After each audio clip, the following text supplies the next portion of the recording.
All right, let's talk about something that pretty much turns the whole idea of motivation completely on its head. I want you to forget everything you've heard about finding your passion or chasing rewards. We're about to get into the raw, unfiltered truth about how to make real, lasting change, all inspired by the one and only David Goggins. You know, we're always told to chase that feel-good rush, right? That little hit of dopamine you get from a small win. But what if that's exactly what's keeping you stuck? What if the real key to unlocking everything you're capable of has absolutely nothing to do with feeling good?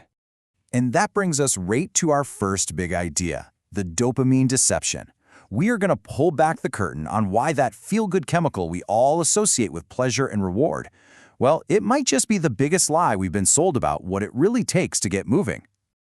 So check this out. It's like a tale of two different worlds. On one side, you have the story we all know. Do something, get a little reward, feel good, and then you'll want to do it again. But Goggins' truth, it's the polar opposite. He says that real change, the kind that actually sticks, is born from grinding through the struggle when there is absolutely nothing coming back at you. No reward, no pleasure, and definitely no dopamine. This idea leads us straight into the very core of the Goggins philosophy, what he famously calls embracing the suck. And this is where the theory gets very real and, let's be honest, pretty uncomfortable. So here's the thing you have to get right away. When you are starting from absolute zero, from a place where you really truly want to transform yourself, don't go looking for happiness. Don't expect to feel peaceful.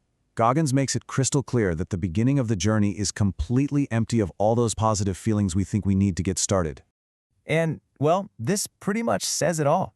If he could only teach you one single thing about what genuine change feels like, it would be these 4 words. It's not poetic, it's not some inspirational poster, but man, is it honest? It just sucks. And look, this isn't just a quick hurdle you jump over for a day or two.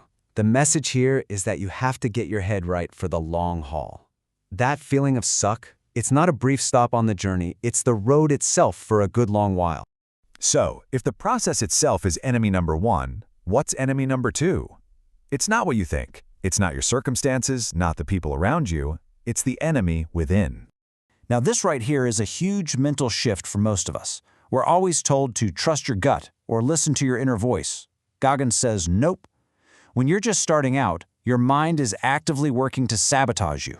It wants to be comfortable, it wants the easy path, and it will fight you every single step of the way. This really paints a picture of the battlefield inside your own head, doesn't it? If you're starting from a really low point, say 300 pounds like Goggins was, your internal state is a perfect storm. There's no dopamine reward system kicking in for you, your hormones are all out of whack, and your own mind is your number one opponent. You have no fuel in the tank. Zero. So, if you actually commit to this, how long does this war last? It is not a quick fix. According to Goggins, you have to dig in for at least 4 weeks of this intense fight, a period where you're just getting knocked down over and over before you see anything that even looks like a result. And those first few weeks, they look exactly like this. It's a brutal, relentless cycle. You wake up, you try. Your mind immediately pushes you back, and you get set back. And the next day, you do it all over again. The only goal is just to keep getting back up. Okay, so this all sounds totally impossible, right? I mean, how in the world do you fight back when you have no motivation and your own brain is working against you? Well, this brings us to the solution, creating your alter ego. This is the critical question. Think about it. If you're out of shape or you're undisciplined, your current identity, that person has no power. That person wants to stay in bed. So what force is strong enough to actually overcome that? The answer is what Goggins calls a false reality. Now, this isn't about being delusional. It's a strategic tool. You have to literally invent and then step into the identity of the person you want to become, someone who is relentless, who is disciplined, because the person you are right now simply isn't capable of doing the work. And here it is, straight from the source. This alter ego, this false reality, it's not the end goal, it's the vehicle.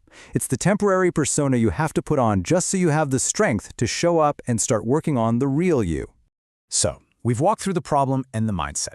Now let's distill this whole philosophy down into a clear, actionable playbook.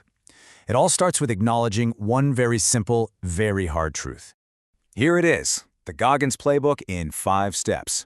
First, you just have to admit it. This process is going to suck.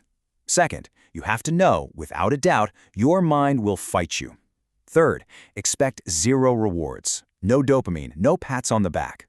The solution? You create a powerful alter ego, an identity strong enough to pull the real you into the fight. And then you use that vision as the only fuel you need to get to work. Ultimately, it just comes down to this uncompromising choice. This hard, thankless, rewardless grind, that is the new path. There's no negotiation. It's a full commitment to a new way of living, and you either accept it or you don't. And that leaves us with one final, very personal question. The person you are right now won't achieve the goals you've set. That person is too comfortable, maybe too weak. So the real question isn't about finding motivation, it's about invention. Who do you need to create to get the job done?